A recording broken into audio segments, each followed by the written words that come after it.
నమస్కారం. మన వానికి స్వాగతం. ఈరోజు వార్తలలోని ముఖ్యాంశాలు.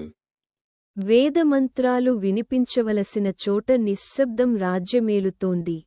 జనసందోహంతో, యజ్ఞయాగాలతో కళకళలాడుతూ ఉండవలసిన ఆ ప్రదేశం ఇప్పుడు ఖాకీల పదఘట్టనలతో బిక్కుబిక్కుమంటుంది. ఆ గ్రామం తూర్పుగోదావరి జిల్లా అనపర్తి మండలం కొత్తూరు గ్రామానికి చెందిన సత్తి గంగిరెడ్డి అనే వ్యక్తి పైసా కూడబెట్టి తన చివరి దశలో తన గ్రామంలో సుమారు 20 లక్షల వ్యయంతో ఒక గుడి నిర్మాణం మొదలుపెట్టి పూర్తి చేసి ఈరోజు అనగా 7వ తేదీ శుక్రవారం విగ్రహ ప్రతిష్ఠకు ఏర్పాట్లు చేసుకొని 6,000 మందికి ఆహ్వానం పంపించారు. అయితే ఏమి జరిగిందో కాని ప్రభుత్వ యంత్రాంగం అంతా తహసీల్దార్ నుంచి ఈఎస్పీ వరకు అక్కడకు వచ్చి ఆ దేవాలయం ప్రభుత్వ భూమిలో నిర్మించారు కనుక ఆపాలని అక్కడ పోలీస్ పికెట్ ఏర్పాటు చేసి ఆపించారు. దాంతో దేవాలయ నిర్మాణకర్త గంగిరెడ్డి మన రాష్ట్రంలో ఎన్నో అనుమతులు లేని చర్చ్ ఉన్నా పట్టించుకోని ప్రభుత్వం తనను ఈ విధంగా ఇబ్బంది పెట్టడం సబబు కాదని, అయినా తను నమ్మిన తన దైవాలే దేవాలయ నిర్మాణం పూర్తి చేసుకుంటాయని విలపిస్తూ చెప్పారు. ఈ విషయమై కొంతమంది గ్రామస్తులను సంప్రదించగా దేవాలయ నిర్మాణకర్త గంగిరెడ్డి గారు తన ఆహ్వానపత్రికలో మాజీ ఎమ్మెల్యే సత్తి సూర్యనారాయణరెడ్డిని ముఖ్య అతిథిగా పేర్కొంటూ ముద్రించడం వలన అది నచ్చని అధికార పార్టీ నాయకులు ఇలా చేశారని, అయినా దేవుని విషయంలో ఈ రాజకీయం ఏంటని వాపోయారు. పార్వతీదేవి ఎవరో ఈ ఆంజనేయ స్వామిని కట్టి గుడి నిర్మాణం చేసుకున్నాను. ఇది మొత్తం నాకు ఈరోజు 11:26 మంచి పెట్టుకున్నాను. 6,000 మందిని భోజనానికి పిలుచుకున్నాను. అంగరంగ వైభవంగా చేసుకుందామంటే కొన్ని కారణాల వల్ల నా గుడిని నిలుపుదల చేసేసారు.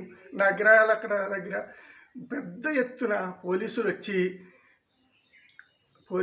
అక్కడ కాపలా కాసుకొని గుడికి చుట్టూ గుడ్డలు కట్టేసి సీసీ కెమెరాలు వేసేసి గుడిని మూసేసి, నేను అంత శుభ్రంగా చేసుకున్న గుడిని మూసేసి, నా యాగశాలను మూసేసి, నన్ను ఆ గుడి దగ్గరికి రాకుండా చేసేసి భయభ్రాంతులు చేసి, మొత్తం పోలీసులు ఊరిని భయభ్రాంతులు చేసి, పోలీసులు ఎప్పుడు మా ఊరు చరిత్రలో నిలవలేనంతమంది పోలీసులు వచ్చి ఇంకా మమ్మల్ని భయభ్రాంతులు చేశారు. నేను ఎస్పీ గారు ఏఎస్పీ గారు వచ్చి నన్ను నువ్వు ప్రతిష్ట చేయటం కుదరదు అని సిఐ గారు ఎస్ఐ గారు వీళ్ళందరూ అడిగారు. నేను చెయ్యనని కూడా చెప్పాను.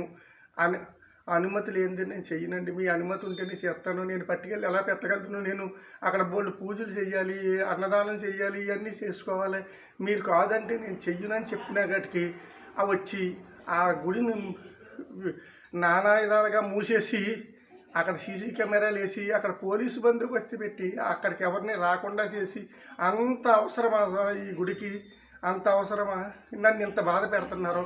నేను ఎవరిని ఒక్క రూపాయి అడగకుండా నేను దాన్ని నా బిడ్డల కష్టార్జితంతో నేను 2 సంవత్సరాల నుంచి ఆ గుడిని ఒక రకంగా తీసుకొచ్చి ఇవాళ నేను విగ్రహ ప్రతిష్ఠకు తెచ్చుకుంటే నన్ను ఎంత నరకయాతన పెట్టారో నేను దేవుడికే తెలుసు. ఆ నరకవేదన ఎవరో శివుడు అంటూ ఉంటే, వినాయకుడు అంటూ ఉంటే, సుబ్రహ్మణ్యేశ్వర స్వామి అంటూ ఉంటే, మన ఆంజనేయ స్వామి పార్వతీదేవి ఉంటే ఆ గుడిని నిలుపుదల చేసుకుంటారు.